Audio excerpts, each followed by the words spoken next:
Chers amis, bonjour, soyez le bienvenu à la prière du matin. Donc, nous commençons notre journée en demandant que la grâce du Seigneur nous accompagne aujourd'hui, qu'elle nous aide, qu'elle nous fasse avancer dans notre chemin vers le ciel. Au nom du Père, du Fils et du Saint-Esprit. Amen. Je vous salue Marie, pleine de grâce, le Seigneur est avec vous. Vous êtes bénie entre toutes les femmes, et Jésus, le fruit de vos entrailles, est béni. Sainte Marie, Mère de Dieu, priez pour nous pauvres pécheurs, maintenant et à l'heure de notre mort. Amen. Notre-Dame du Mont Carmel, priez pour nous. Nous allons prendre l'évangile de Luc, chapitre 21, versets 29 au 33.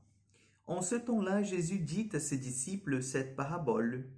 Voyez le figuier et tous ses arbres et tous les autres arbres, regardez-les. Dès qu'ils bourgeonnent,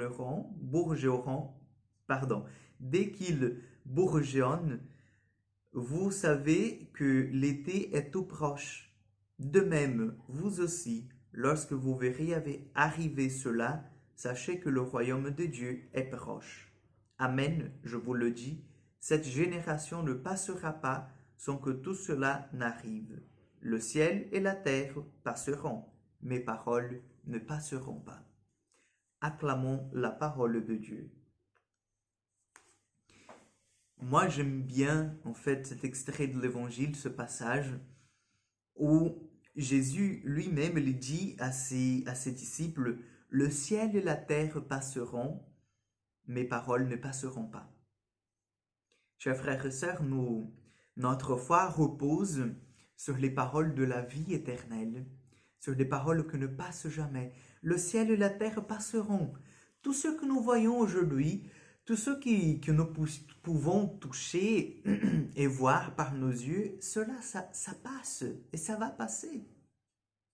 Et c'est tellement vrai que les sociétés sont pas, les empires sont passés, la société a évolué, des hommes sont passés, des hommes puissants qui détenaient à l'époque le pouvoir de tout le continent européen, qui étaient comme considérés de maîtres du monde, ils sont morts, ils sont passés.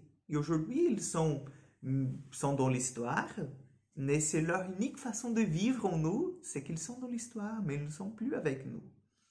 Donc, cette parole du Seigneur, elle est tout à fait véritable parce que nous voyons que tout passe, comme dit Sainte Thérèse d'Avila.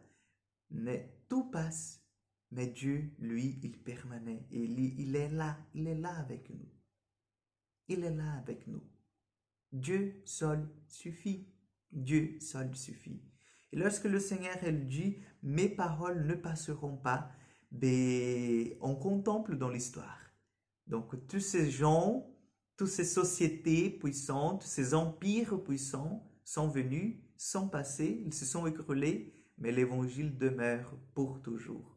Nous voyons par exemple l'histoire de notre France chrétienne, ce royaume qui a commencé et que Jean-Paul a considéré comme la fille aînée de l'Église. Les royaumes sont passés, l'empire est passé, toute une série de choses est passée, les guerres sont passées, mais l'évangile, il continue, toujours là. Ah oui, mais on est dans un processus de sécularisation. Oui, mais l'évangile est encore là.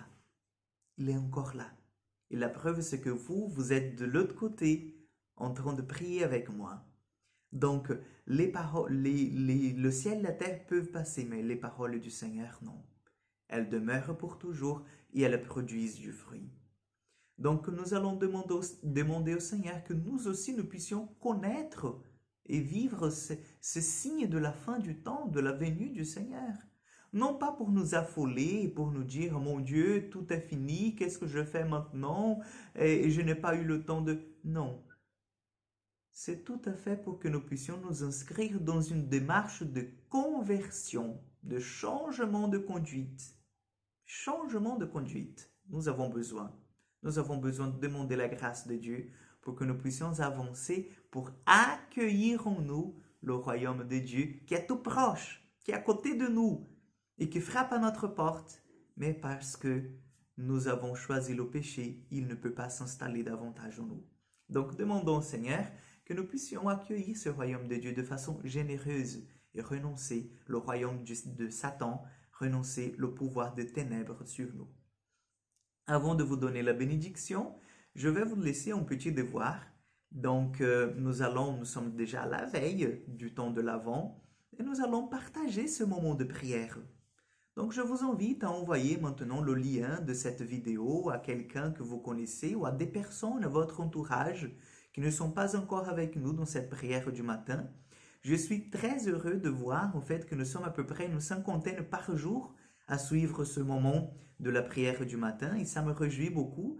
Mais je pense qu'on peut élargir un peu plus notre cercle, notamment pendant cette période-là de l'Avent, pour que nous puissions prier pour la conversion de l'humanité, pour que nous puissions prier pour nos frères et sœurs qui sont loin du Seigneur. Donc je compte sur vous pour que nous puissions évangéliser ensemble, prier ensemble, nous confier ensemble au Seigneur. Le Seigneur soit avec vous, que Dieu Tout-Puissant vous bénisse et vous garde, le Père, le Fils et le Saint-Esprit. Amen. Bonne journée et à demain pour encore une prière du matin.